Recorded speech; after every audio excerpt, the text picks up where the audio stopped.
Olá, meus queridos jardineiros, hortelãos, vocês que sentem como a terra sussurra seus segredos, como as ervas se cumprimentam com o vento, como as flores abrem suas pétalas ao sol. Hoje vou contar algo que está escondido dos olhos da maioria dos dacheiros, os misteriosos elixires para as plantas. Não aqueles vendidos nas lojas com rótulos coloridos e nomes complicados que prometem milagres em 3 dias, mas os verdadeiros, os naturais, aqueles que por séculos foram guardados na memória de nossas avós e avós, passados em sussurros perto do fogão, ao crepitar de uma fogueira ou à sombra de uma velha macieira. Esses elixires não são apenas fertilizantes, são uma força viva, o sopro da terra, uma magia que desperta os jardins, faz eles florescerem e darem frutos como se a própria natureza decidisse abraçá-los. Vou levá-los por um caminho cheio de mistérios, onde cada passo revelará algo novo e cada história os mergulhará mais fundo nesse mundo fascinante. Mas aviso, haverá intriga, haverá magia e um segredo, o maior, o mais precioso, que deixarei para o fim. Então, peguem uma xícara de chá, sentem-se confortavelmente, talvez com uma manta sobre os joelhos, e ouçam com atenção. Histórias como essas não se repetem e, quem sabe, talvez vocês queiram testar esses segredos em seus canteiros. Quando eu era jovem, isso foi há muito tempo, quando os pombos arrulhavam sob nossas janelas mais alto que os carros de hoje e à noite a vila cheirava a feno fresco e fumaça das chaminés, achava que sabia tudo sobre jardinagem. Planta-se uma semente, rega-se, tira-se o mato, espera-se e pronto, aí está a colheita. Simples como 2 mais 2. Mas a vida logo me mostrou que a Terra não é só um monte de canteiros, é um livro inteiro, e é preciso lê-lo com a alma, com paciência e, acima de tudo, com um pouco de esperteza.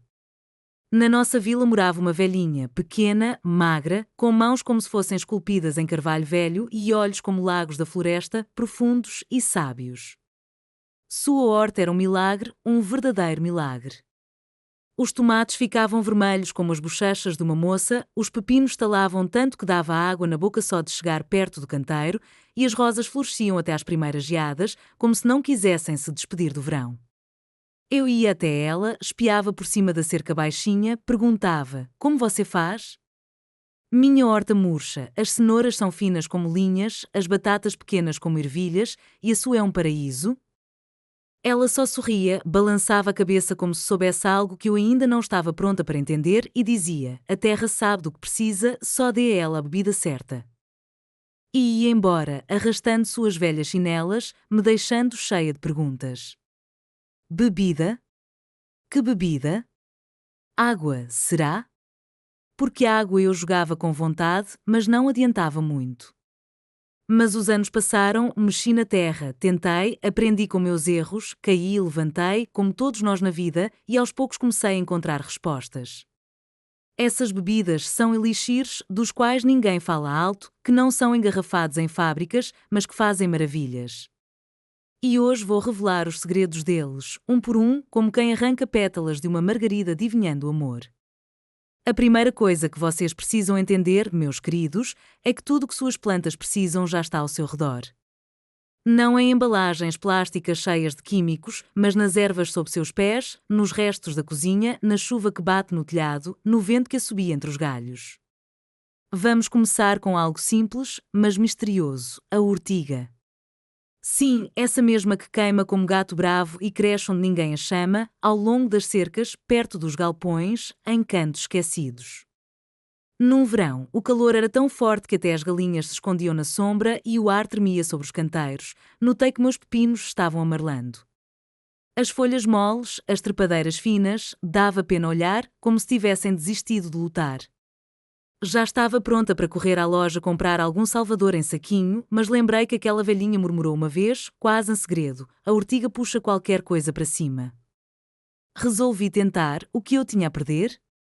Coloquei luvas velhas para não queimar as mãos, cortei urtiga, jovem, suculenta, antes de florescer, com folhas verdes tenras. Enchi um balde velho até metade, não mais, cobri com água do poço e deixei ao sol. 2 dias depois fui ver e quase sufoquei. O cheiro era como se alguém tivesse esquecido quevás no forno por uma semana e ainda jogado meias velhas dentro. Meu marido passou por ali, franziu o nariz e resmungou: "O que você está fazendo, veneno?" E eu só acenei para ele: "Não se meta, é para a terra." Não desisti, deixei infusionar mais uns dias até a água ficar verde escura, como um caldo de pântano. Queoé com um pano velho para não passar as folhas, diluí com água, uma parte para 10, e reguei os pepinos direto na raiz. E o que vocês acham? Em uma semana eles reviveram. As folhas ficaram verdes, como se tivessem sido repintadas, as trepadeiras cresceram e os frutos saíram firmes, crocantes, daqueles que o mordisco já te alegra o dia. Os vizinhos passavam perto da cerca, espiavam, perguntavam: o que você deu para eles? Qual? O segredo? E eu só ria, dava de ombros e dizia: uma bebida para a terra. Mas não falei da ortiga, que adivinhassem enquanto eu testava se funcionava de novo. Esse elixir de ortiga é o primeiro passo para o mistério. Tem nitrogênio, ferro, a força da própria natureza que pulsa nessas folhas que queimam. Desperta as plantas como o café da manhã nos tira de uma noite longa. Mas tem um truque: não usem puro, é forte demais, queima as raízes como fogo queima a erva seca. Diluam com água, uma parte para 10, ou melhor para 12 se o solo de vocês for delicado, e só então reguem. E nada de jogar em flores frágeis como petúnias ou cravos, mas sim nos que gostam de força: pepinos, repolhos, abóboras, abobrinhas. E não deixem muito tempo, 1 ou 2 semanas está bom, senão começa a apodrecer e vira veneno em vez de remédio. Uma vez deixei um balde assim por demais, esqueci atrás do galpão, e quando lembrei, o cheiro era tão forte que tive que jogar fora escondido de noite para meu marido não reclamar. Desde então, fico de olho, começou a borbulhar, é hora de usar. Mas isso é só o começo, meus queridos. Num outono, as folhas já caíam, o vento assobiava nas chaminés como um velho sanfoneiro e o céu estava cinza como lã de carneiro velho. Resolvi dar um jeito nas batatas. A colheita daquele ano foi fraca, os tubérculos pequenos como nozes e metade cheia de crosta, aquelas manchas feias que estragam tudo. Sentei na varanda, olhando meus canteiros, e pensei: o que faço? Aí lembrei que essa mesma velhinha disse uma vez, como quem não quer nada: erva não é só comida para vaca. Pensei um pouco, andei pelo quintal, olhei ao redor. Os dentes de leão ainda estavam amarelos aqui e ali, apesar do frio, e o tanchagem despontava ao longo da trilha, firme como soldado. Resolvi arriscar. Colhi dentes de leão, os com cabeças amarelas, não velhos nem secos, e um pouco de tanchagem para variar. Enchi um barril velho, um enferrujado mas resistente que ficava atrás do galpão, cobri com água, joguei um punhado de açúcar, velho, que estava guardado na despensa, já empedrado, e deixei fermentar com tampa. Uma semana depois olhei, a infusão estava escura, cheirosa, com bolhas, como um vinho novo que meu avô guardava no porão. Diluí com água, uma parte para 10, e reguei os canteiros de batata antes do inverno, direto na terra para ela se alimentar. Na primavera plantei tubérculos novos, sem esperar grande coisa. E o que vocês acham? A colheita veio tão farta que a enxada entortava com o peso. Os tubérculos cresceram grandes, lisos, limpos, sem uma doença, como se alguém os tivesse polido. Os vizinhos vieram de novo, quase com caderninhos. Como você fez? O que você fez? E eu só pescava, esfregava as mãos e dizia: um elixir para a terra. Mas não soltei nada sobre dente de leão e tanchagem, não era para contar tudo de uma vez. Esse elixir de ervas é o segundo segredo. O dente de leão e a tanchagem nutrem a terra, dão a ela microelementos, curam ela como chá de vócora resfriado ou garganta ruim. O açúcar é preciso para fermentar, os micróbios do solo gostam de doce, acordam com isso, começam a trabalhar como ajudantes pequenininhos e as plantas crescem mais fortes por causa disso. Mas não exagerem, muito açúcar e a infusão fica ácida, pegajosa e sem serventia. E não joguem em flores ou mudinhas novas, é bruto demais para elas, como dar chá forte para criança em vez de leite. Melhor para batatas, cenouras, beterrabas, nabos, os que se agarram forte na terra com as raízes. E se o cheiro assusta, porque vai ter, não se iludam, joguem uns raminhos de hortelã ou melissa no barril. Não só suaviza o cheiro, mas dá às plantas um toque de leveza. Fiz assim da segunda vez que preparei o elixir, os vizinhos até perguntaram: é chá que está cheirando aí? E eu só ria sem responder. Vamos mais fundo agora, para algo ainda mais estranho. Numa primavera, a neve tinha acabado de derreter, a terra ainda respirava frio e o ar estava úmido como lençol depois da lavagem. Notei que minha framboeseira estava fraca. Folhas pequenas, quase sem frutos, os arbustos pareciam cansados de viver, com galhos caídos como ombros de velho. Aí me veio uma ideia: e se eu desse mais que água, algo mais vivo, mais forte? Lembrei que, criança, pescava com meu irmão no lago atrás da vila, peixinhos prateados, de barbatanas afiadas. Os restos, escamas, cabeças, vísceras, minha avó nunca jogava fora, enterrava sob as macieiras e dizia: a terra gosta de peixe tanto quanto a gente. Resolvi testar. Juntei vísceras de peixe, não muito, umas 2 mãos cheias que sobraram depois de limpar percas para uma sopa, coloquei numa panela velha, cobri com água e deixei 3 dias tampado. O cheiro, vou dizer, não era para quem tem nariz fraco. Os gatos da vizinhança se juntaram em volta, miando, até que pus uma pedra na tampa para não roubarem. Depois coei aquele caldo viscoso com um pano, turvo, com um brilho leve das escamas. Diluí com água, uma parte para 20, no mínimo, e reguei a framboeseira direto na raiz. Em um mês, os arbustos reviveram, as folhas saíram grossas, verde escuras, as framboesas ficaram vermelhas, doces como balas, daquelas que as crianças dos vizinhos tentavam pegar por cima da cerca. Os vizinhos não acreditavam, tocavam os galhos. O que você fez com elas? Feitiçaria? E eu só sorria, dava de ombros, dei uma bebida especial para elas. Mas não falei do peixe, que pensassem que era magia, enquanto eu testava se funcionava com outros arbustos. Esse elixir de peixe é o terceiro passo para o mistério. Tem fósforo, cálcio, tudo que as raízes precisam para se fortalecer e se agarrar na terra. Mas é traiçoeiro, muito, e a terra se empanturra, começa a cheirar como brejo depois da chuva e, em vez de ajudar, prejudica. Diluam bastante, uma parte para 20, ou melhor para 30 se o sol de vocês for leve, e usem só sobre arbustos ou árvores, framboesas, groselhas, espinheiros, macieiras, pereiras. E não deixem muito tempo, 3 ou 4 dias, e tem que usar, senão apodrece e se perde. Uma vez esqueci uma panela assim, deixei uma semana, e quando abri, quase caí. Tive que explicar para o meu marido porque o quintal cheirava a mercado de peixe enquanto jogava fora escondido num canto distante da horta. Desde então, fico de olho, o cheiro ficou forte, é hora de agir. Mas não é tudo, meus queridos, mal começamos a mergulhar nos mistérios. Num verão, o calor era como forno, até os passarinhos se calaram e o sol queimava tanto que a terra rachava. Resolvi ajudar minhas rosas. Eram velhas, herdadas da minha avó, com botões vermelhos escuros, mas começaram a murchar, pétalas pequenas, botões secando antes de abrir. Aí lembrei que aquela velhinha disse uma vez, quase sussurrando: café não é só para gente. Na minha cozinha sempre sobrava borra de café depois da xícara, preta, úmida, com aquele cheiro amargo que gruda nos dedos.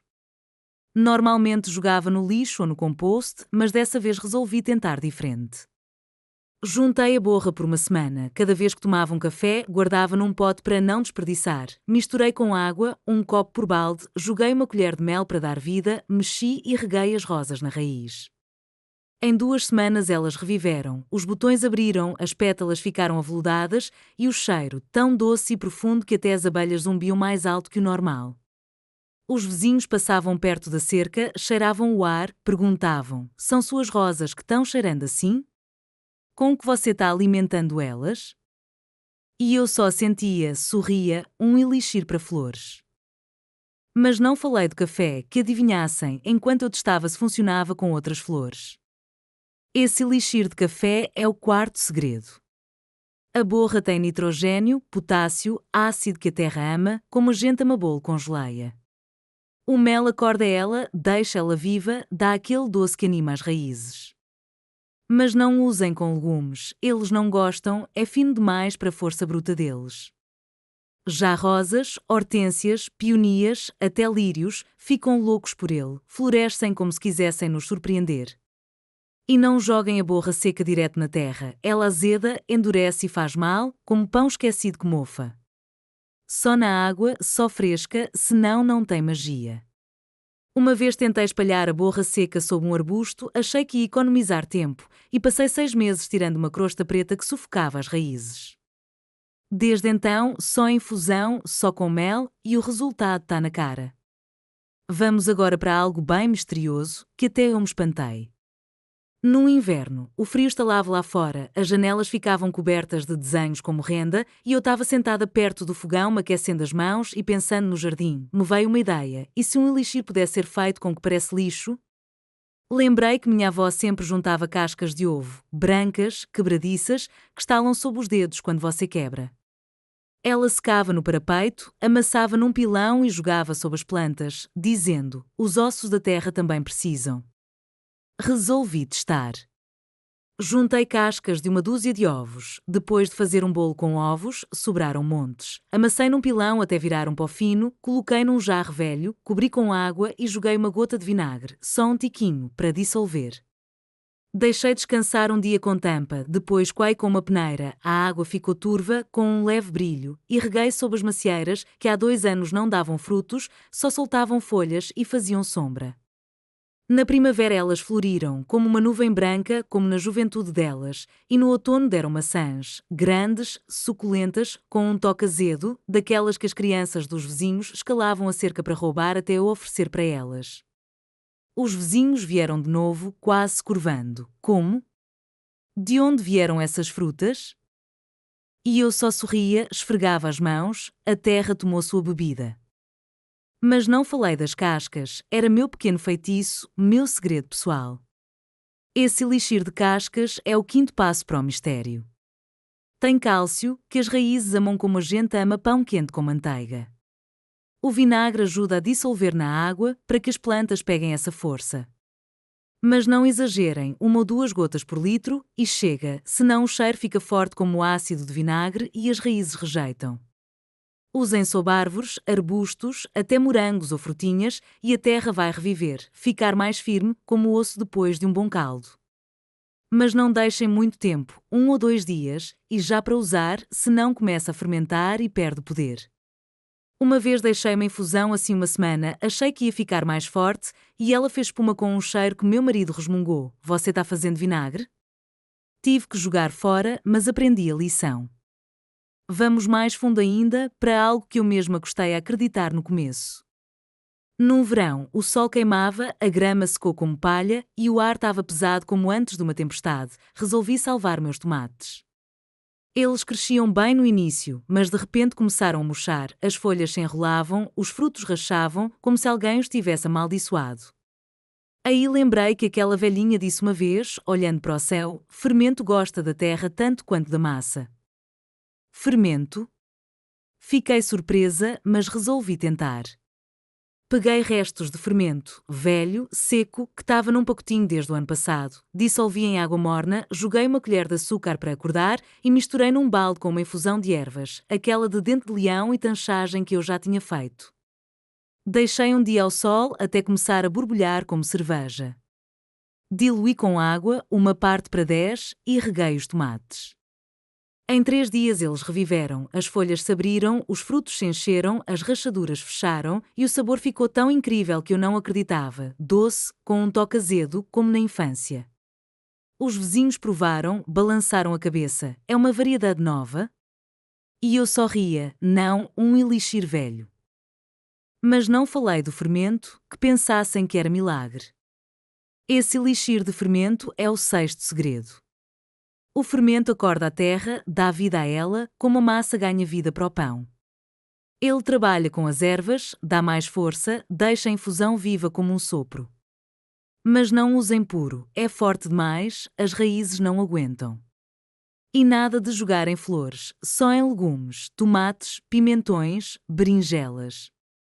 E não deixem muito, 1 ou 2 dias, enquanto borbulha e já para usar. Uma vez deixei demais, fermentou tanto que o balde quase explodiu e o cheiro era de barril de cerveja. Desde então, fico de olho direitinho. E agora chegamos ao principal, o que guardei até o fim, como o último pedaço de bolo no prato. Há uns 5 anos notei que todos esses elixires, de ortiga, de ervas, de peixe, de café, de cascas, de fermento, funcionam melhor se você carrega eles. Como? Com chuva. Sim, essa mesma água que cai do céu, pura, viva, com cheiro de ozonio. Uma vez, depois de uma tempestade, o trovão rugia, os relâmpagos brilhavam e o vento dobrava as árvores. Deixei um barril com a infusão de urtiga ao ar livre. A chuva caiu a noite toda, jogou sua força ali, e quando reguei os tomates de manhã, eles cresceram tão grandes que cada fruto era como um punho, pesado como bola. Comecei a testar, deixava todos os elixires sob a chuva, o de ervas sob as macieiras, o de peixe sob as framboeseiras, o de café sob as rosas, o de cascas sob os morangos, o de fermento sob os pimentões. E toda vez o resultado era melhor que sem chuva. As folhas ficavam mais verdes, os frutos amadureciam mais rápido, as flores cheiravam mais forte. Porquê? Não sei ao certo. Talvez a chuva seja o sopro do céu que acorda a terra mais do que a gente consegue. Talvez seja uma magia antiga que esquecemos, mas que vive em cada gota. Ou talvez só algo que notei por acaso. Mas experimentem, coloquem um balde com a infusão sob um temporal, deixem ele pegar essa força e depois reguem seus canteiros. Vocês vão ver como o jardim revive, como respira fundo. E agora mais uma história, para vocês verem até onde isso pode ir. Num outono, o frio já vinha chegando, as folhas estalavam sob os pés e o céu estava baixo, pesado. Resolvi ajudar minhas groselhas. Eram velhas, cresciam há 15 anos, mas as bagas ficaram pequenas, azedas, como se o arbusto tivesse cansado de viver. Aí lembrei que minha avó disse uma vez: a terra gosta de calor tanto quanto a gente.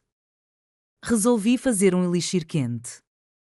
Peguei um punhado de camomila seca, a que colhi no verão para o chá, joguei uma pitada de canela de um pote velho, cobri com água fervendo, como se fosse fazer chá, e deixei infusionar até de manhã.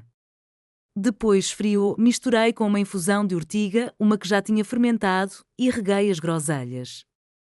Na primavera elas reviveram, os galhos ficaram mais verdes que nunca e as bagas saíram grandes, pretas, com um sabor tão bom que eu não acreditava. Os vizinhos provaram, se espantaram. É um arbusto novo? E eu só balançava a cabeça. Não, um elixir velho.